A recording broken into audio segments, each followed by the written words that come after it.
Greetings and welcome to Act One, a Canadian take on news events. I'm your host, Gordy Canuck, and going to be talking a little fast right off the bat because this is breaking news in the early morning hours, Iran time.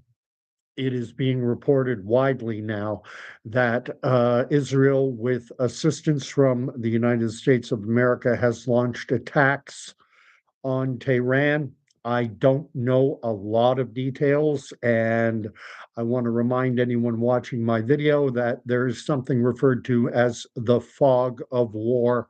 And right now, that fog is thick. There are going to be I anticipate there's going to be lots of news stories out there, and there's going to be a lot of, I don't want to frame it as misinformation necessarily. It's not an intentional move to misinform people. What happens in our digital age, individuals such as myself right now will be going live. They'll be sharing this news, and a lot of the information going out will be confirmed, unsubstantiated. There's a desire to be first in today's digital age, and so fact checking and things of that nature tend to get pushed aside. I'll share with you an article that I came across that alerted me to this situation. And I'll make sure that it's sharing on the screen. This is an associated article coming out of Dubai, United Arab Emirates, UAE. Israel launched a daylight attack Saturday on Iran's capital, that would be Tehran, with a cloud of smoke rising from the city's downtown. The first apparent strike happened near the offices of Supreme Leader Ayatollah Ali Khamenei. The United States is participating, though it was, and I think they mean to write, it was not immediately clear the full extent of their involvement. I think that's poorly written. It was immediate, although it was immediately clear the full. I think they left out a not. According to a U.S. official and person familiar with the operation who spoke on condition of anonymity to detail sensitive military operations. This was obviously written in a rush. It wasn't immediately clear whether the 86-year-old Khamenei had been in his offices at the time, so there appears to be at least the potential that the Ayatollah Khamenei, is he alive? Is he dead? We don't know. Apparently, he has been uh, whereabouts unknown for at least some days now. I'm going to continue on through the article. Uh, so it's unclear if he's been in his office. He hasn't been seen publicly in days. His tensions with the United States have grown, but the attack comes as the United States has assembled a vast fleet. We've got the Gerald Ford, we've got the Abraham Lincoln, which are two um, aircraft carriers. I believe the Gerald Ford is the largest aircraft carrier in the world, and then they have their associated battle groups, destroyers, frigates, and supply ships. It's a flotilla, if you will. I heard it at one point referred to as an armada, which I find to be a rather inconvenient term to use given the history of the Spanish Armada, but that's an aside. Trump had wanted a deal to constrain Iran's nuclear program, and he sees an opportunity while the country is struggling at home with growing dissent following nationwide protests. Iran had hoped to avert a war, but maintains it has the right to enrich uranium and does not want to discuss other issues, like its long range missile program or support for armed groups like Hamas and Hezbollah. They don't mention the Houthis who are in Yemen. It wasn't immediately clear if Iran would immediately strike back, but it had warned that American military personnel and bases spread across the region would be targets for any retaliation. It has to be remembered that the U.S. has they have military installations throughout the Middle East, in Qatar, in Dubai, in Iraq, in Syria. They are ubiquitous in the Middle East, and there are lots of potential targets if Iran chooses to retaliate. Israeli Defense Minister Israel Katz described the attack as being done to remove threats. He did not immediately elaborate. In Tehran, witnesses heard the first blast by Khamenei's office. Iranian state television later reported on the explosion without offering a cause. Sirens across Israel at the same time. The Israeli military said that it had issued a proactive alert to prepare the public for the possibility of missiles being launched toward the state of Israel. This is massive news. Hopefully, pray that it ends up de escalating very quickly, but I think it would be naive to think that this does not at least have the potential to blow up into something incredibly serious, into something far more widespread. The article goes on to say that more explosions struck Iran's capital after Israel said it was attacking the country. Authorities have offered no casualty information from the strikes. Meanwhile, Iran shut down its airspace after Israel launched an attack targeting the country. The warning to pilots came out as explosions rang out across Tehran, the Iranian capital. The US military declined to immediately comment on the attack. And so I'll stop sharing. That's the news as being reported by the Associated Press. I've done a quick scan of various outlets to see what else is being reported, and I want to be circumspect because what's being said, we may later find out that it was the result of again the fog of war. Everyone in the digital media space, whether it be traditional media outlets or just Joe Nobody YouTubers like me, there's a tendency to want to be first. There's talk of Iraq having closed its airspace.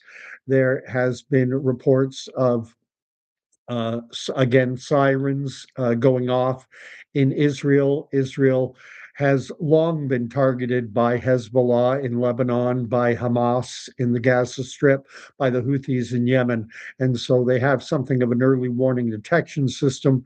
And if you're living in Tel Aviv or in anywhere in Israel, a large percentage of the population, my understanding is that they have bomb shelters that they run to. And when the sirens go off, you immediately head to your bomb shelter.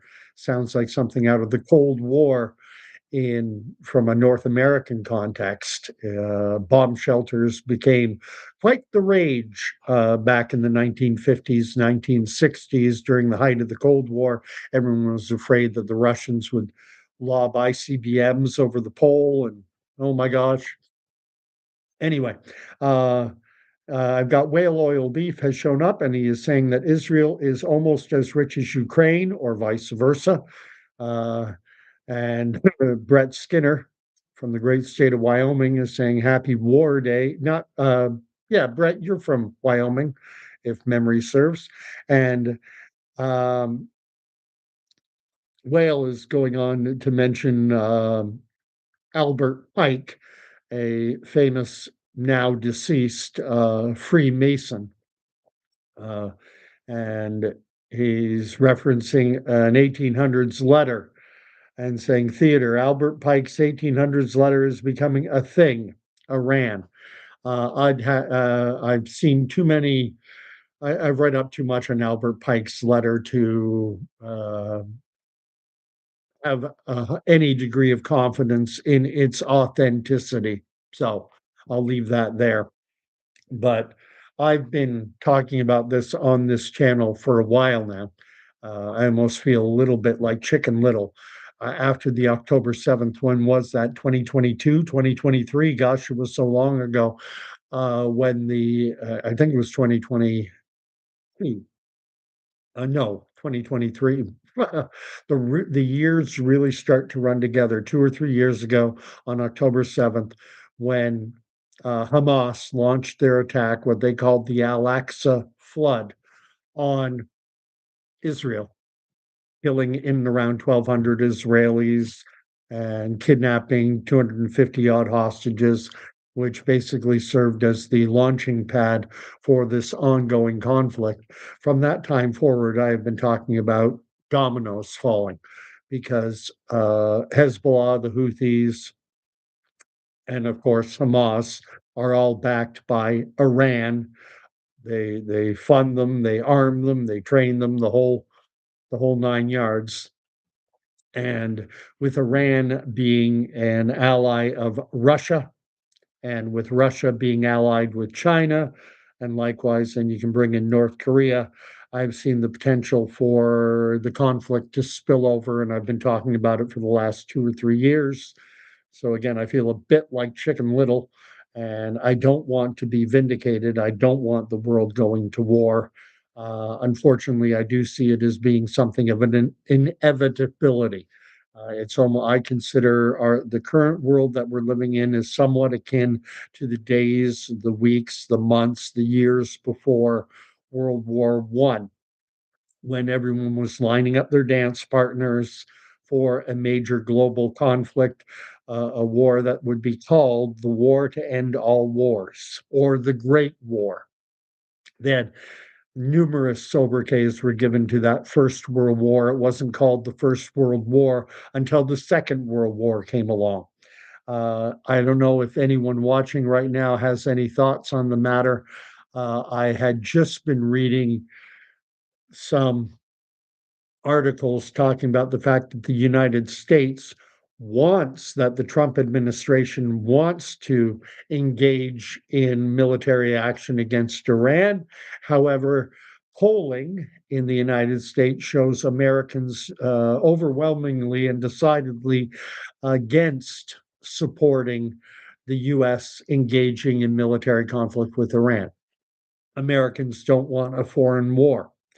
And so uh, how do you get around that? And the article I was reading was speculating that by having Israel attack Iran, that would create the conditions for a retaliation against American forces in the region in the Middle East, and that would then provide justification for the US to respond and would bring the American public broadly on side with supporting military action. If American facilities, American soldiers, American assets are directly attacked, then I would anticipate that a large number of Americans would go from being anti war to pro war. And they're reporting on this right now is that it's an Israeli led attack, but with American support. So, what that means, again, early days, will this de escalate? Will it not? Is Khamenei even alive at this point? All we're being told is that the explosions that took place, I don't know if it was F-35 bombs. I don't know whether it was missiles. I don't know whether it was drones. My assumption, always dangerous, is that it was an F-35, that it was a fighter jet delivered missile. I do the U.S. and Israel, or yes, the U.S. and Israel combined had already, I think, largely decimated the Iranian air defense systems. I've got Brett writing that Lindsey Graham is dancing warhawk. Lindsey Graham is, if I'm not mistaken, a U.S. senator and a Republican. Uh, And Whale is making an interesting wag the dog style comment, saying that this Middle East escalation has the potential of drowning out the Epstein files fallout. For anyone unfamiliar with the term wag the dog, it's based on the movie of that same title, famous movie, and I highly recommend it to anyone who watches my channel. Watch Wag the Dog. It's got a stellar cast. It's an A list, uh, an A plus list of Hollywood actors. Robert De Niro, Dustin Hoffman, Woody Harrelson, Dennis Leary, Willie Nelson playing a character very much like his own. He's basically playing himself, and others.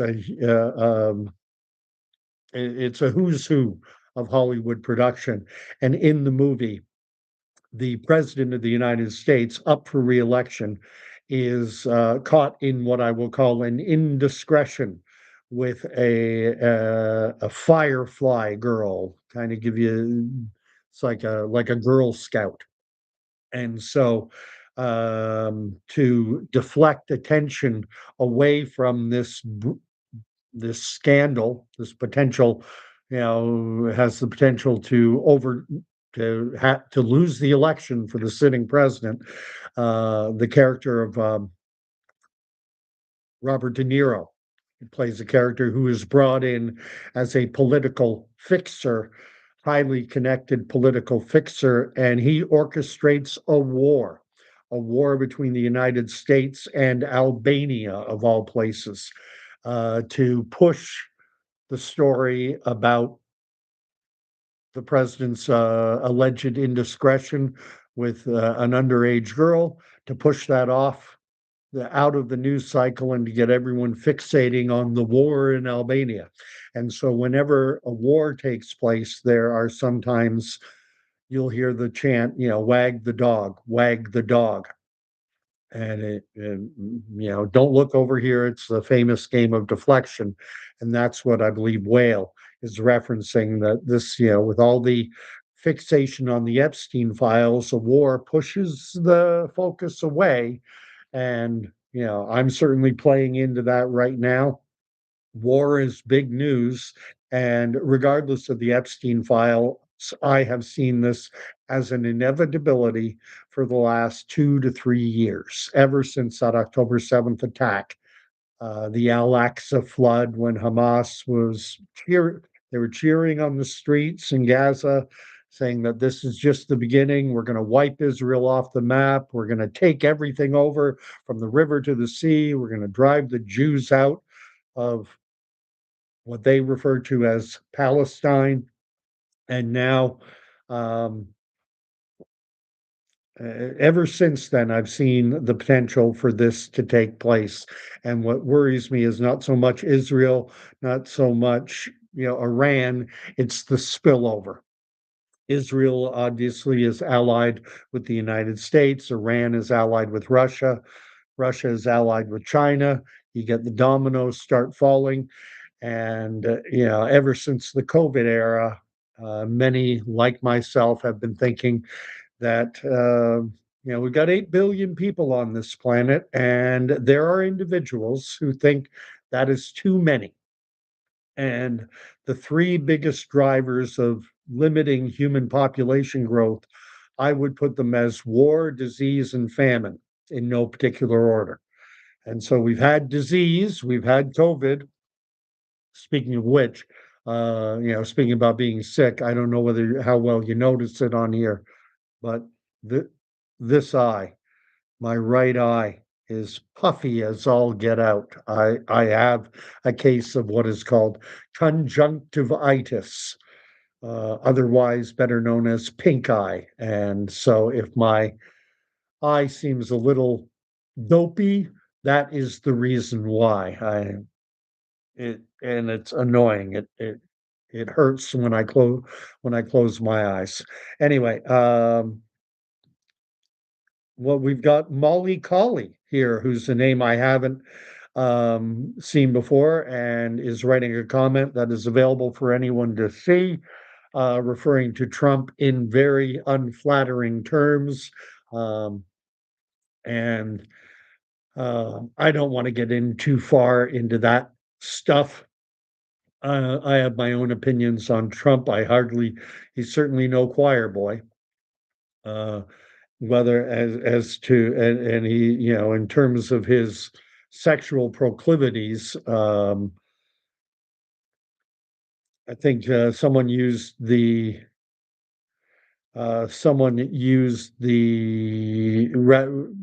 rather than using the term that Molly Colley used, they said a PDF file. And I think that's a safer way to say it for the YouTube algorithms, a PDF file. I don't know about that with Trump. I had my suspicions about it with hair sniffing Biden, but I certainly think Donald Trump is a, when it comes to his relationships with women, he is 100% absolutely has a history of being a sleazeball. But anyway, so was JFK, by all accounts. Sainted JFK was said to be a real rogue. He wasn't accused of being a PDF file, but he was certainly accused of being a womanizer. And I think that calling Trump a womanizer or Clinton or any number of other politicians, fair enough. But that's a side issue. Um, are we going to war? And I think it's a reasonable. We'll see what happens. This is happening very early morning hours in Tehran. It's happening during the overnight, Friday night, Saturday morning hours here in North America. It's coming up on 3 a.m. Eastern Standard Time. That's midnight on the West Coast in North America.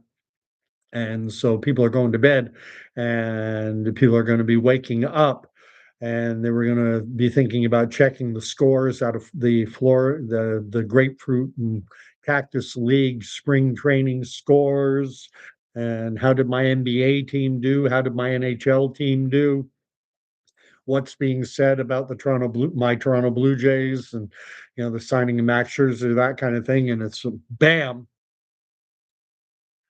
we have the potential for widespread conflict in the Middle East. And if you think, well, it's on the other side of the world, it's not going to impact us. Well, the Middle East obviously is one of the world's major producers, suppliers of oil on the global markets. That's going to impact.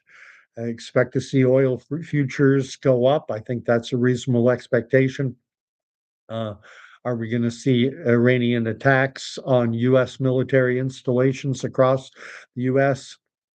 There has been talk of Iranian operatives operating in Western countries, my own Canada, the United States, Western Europe. This idea of sleeper cells, and could we see terrorist style attacks happening?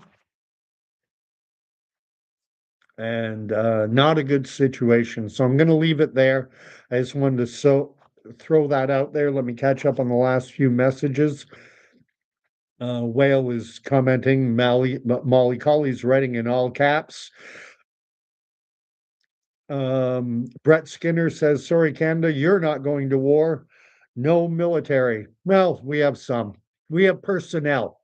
We do have personnel. Anyone chancing in on the video, anyone who's just tuned in and never seen Act One before, Gordy Canuck, 60, gonna be 60 soon, born 1966. So the big 60 is coming up, and I am ex-military, ex-Canadian Armed Forces, and uh, but I was in the communications branch, better known as SIGOP, signal operator, radios, communications, that kind of thing, ComSen, communication centers. And oh man. But with that being said, I don't claim to have any special insight. I'm just an old guy who's lived a very lived all over, lots of life experience. I like to inject my voice into the public discourse, share my thoughts, views, and opinions on what's going on. I do think the broader scope of what is happening is, you talk about the World Economic Forum and their Great Reset. And I think war, we already had disease. War is another great way to control the human population, especially in the Western world, when they're trying to overhaul the way society functions. And so I see this as being something of an inevitability. They just have to package it, they just have to sell it, they just have to get buy-in. Much the same way they packaged, sold, and got buy-in for everything related to the COVID era, for lack of a better expression. Anyway, uh,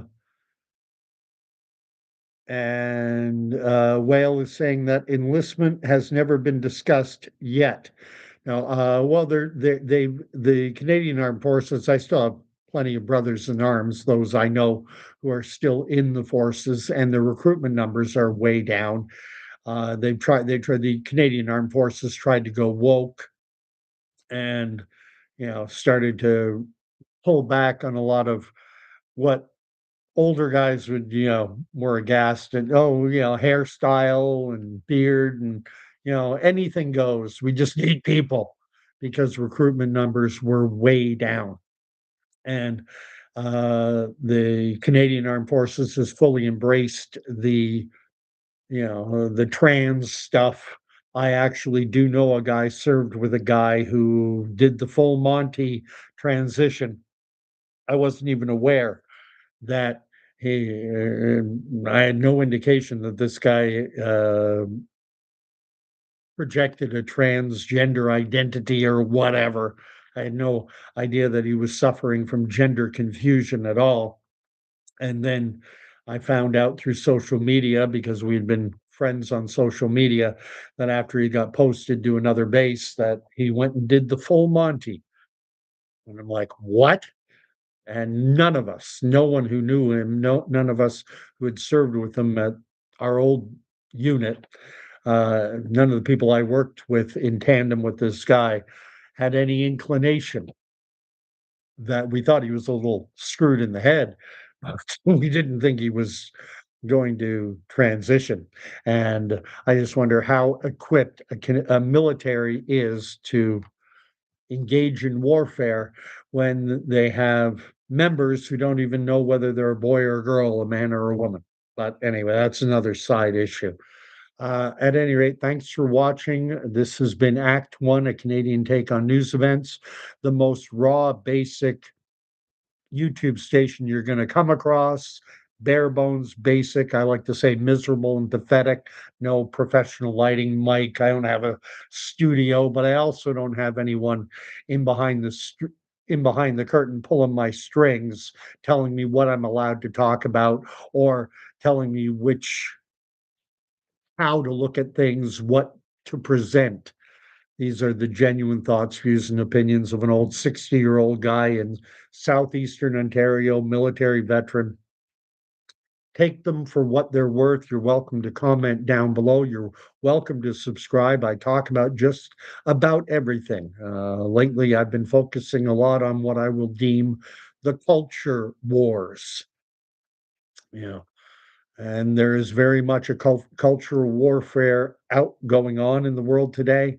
Uh, Faith, the Christian faith in particular, is under attack.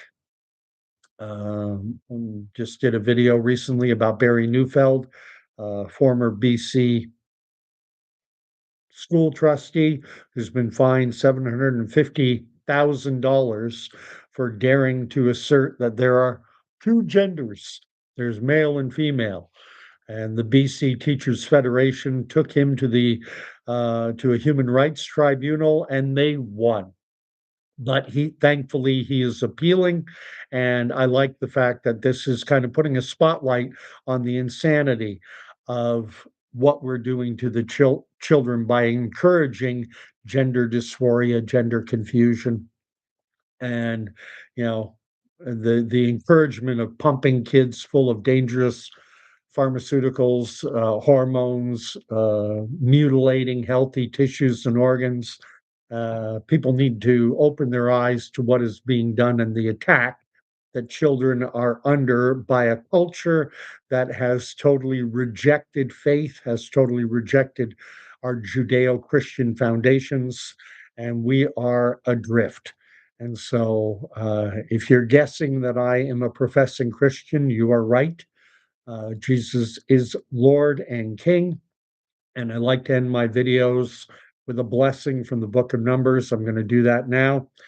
Um, May the Lord bless and keep you. May the Lord make his face to shine upon you.